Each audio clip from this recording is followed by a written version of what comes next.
ಜನಸೆ ಬಂದಿದೆ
ಅದಕ್ಕೆ ತಮ್ಮ ಮಹಾತ್ಮರ ಮಾತು ಹೇಳ್ತಿದ್ರು.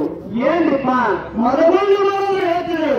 ಏನಂತ ಸರ ನೀ ಹಾಕೋ ನಿನ್ನ ಹಂಗೆ ಹಾಕೋ, ಅವ್ನು ನೀ ಹಾಕೋ ನಿನ್ನ ಹಂಗೆ ಹಾಕೋ, ನೀ ಹಾಕೋ ನಿನ್ನ ಹಂಗೆ ಹಾಕೋ, ನಿನ್ನ ನಾಮದ ಬಲವಂತರೆ ಸಾಕು ಅಂತ ಹೇಳ್ತಿದ್ರು. ಅವ್ನು ಹೀಗಾಗಿ ಏನಪ್ಪ ಯಾರಪ್ಪ ಅಂತ ಕೇಳಿದ್ರ ಭಗವಂತ ನಾಮ ನಮ್ಮ ಸಂಗಟ ಸದಾ ನಮ್ಮ ಬಾಯಿ ಒಳಗ ನೋಡಿದೀವಪ್ಪ ಅಂತಂದ್ರ ಏನಾಗ್ತದ್ರಿಪ್ಪ ಭಗವಂತನ ನಾಮಸ್ಮರಣೆ ನಾವು ಮಾಡಕತ್ತೇವಪ್ಪ ಅಂತಂದ್ರ ನಮಗ ಬಂದಂತ ಕಷ್ಟ ಎಲ್ಲ ಬಯಲಾಗ್ತದೆ ಅಂತ ಹೇಳ್ತಾರ. ಹೌದು ಹೌದ್ರಿಪ್ಪ. ಯಾವ ಮನಗೊಂಡ ಮಾಡೋದ್ರು ಈ ಪುಣ್ಯ ಭೂಮಿಯೊಳಗ ಜನ್ಮ ತಾಯಿ ಬಂದು ಏನು ಪವಾಡ ಮಾಡಕತ್ರು, ಏನೇನು ಪವಾಡ ಮಾಡ್ಯಾರಿ ಸರ?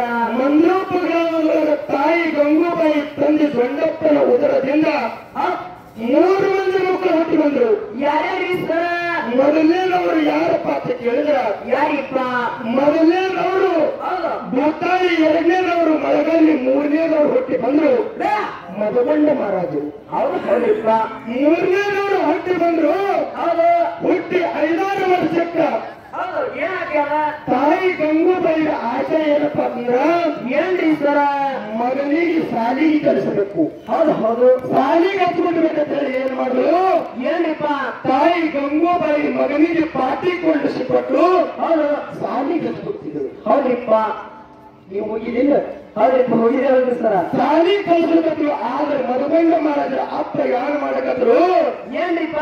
ಮನೆಯಿಂದ ಶಾಲಿಗೆ ಹೋಗೋರ ಕಡೆ ಅರ್ಧ ಹಾದಿ ಒಳಗೆ ಹೋಗಿ ಪಾಟಿ ಕಲ್ಲು ಮೇಲೆ ಕಲ್ಲಿಟ್ಟು ಕಟ್ಟದು ಎಲ್ಲಾರ ಕೈ ಕೊಟ್ಟು ಹೋಗೋರು. ಯಾರು? ಮದಗೊಂಡ ಮಹಾರಾಜರು. ಹೌದ್ರಿಪ್ಪ. ಅಡವಿಯಾಗಿ ಎಲ್ಲಾರ ಕೈ ಕೊಟ್ಟು ಹೋಗೋರು.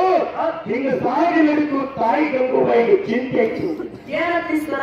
ಮಗ ಹಿಂಗ ಆಲಕತ್ತು, ಹೌದು ನನ್ನ ಮಗ ಮದಗೊಂಡ ಶಾಲಿ ಕಲಿಸ್ಬೇಕಂತ ಆಸೆ ಇತ್ತು. ಆದ್ರೆ ಎಲ್ಲಾರ ಕೈಲಿ ಕೊಡಕತ್ತಾರ, ಹ್ಯಾಂಗ ಮಾಡ್ಬೇಕಂತ ಹೇಳಿ ಮನಸ್ಸಿನೊಳಗೆ ಇಟ್ಟುಕೊಂಡ ಕೂತಳು. ಒಂದು ದಿವಸ ಏನಾಗಿತ್ತಪ್ಪ ಅಂದ್ರೆ ಏನಾಗಿತ್ರಿ ಸರ? ಮನವಿ ಬಾಜಾರ ಯಾವುದು ಯಾವಾಗ? ಶುಕ್ರವಾರ ದಿವಸ. ಶುಕ್ರವಾರ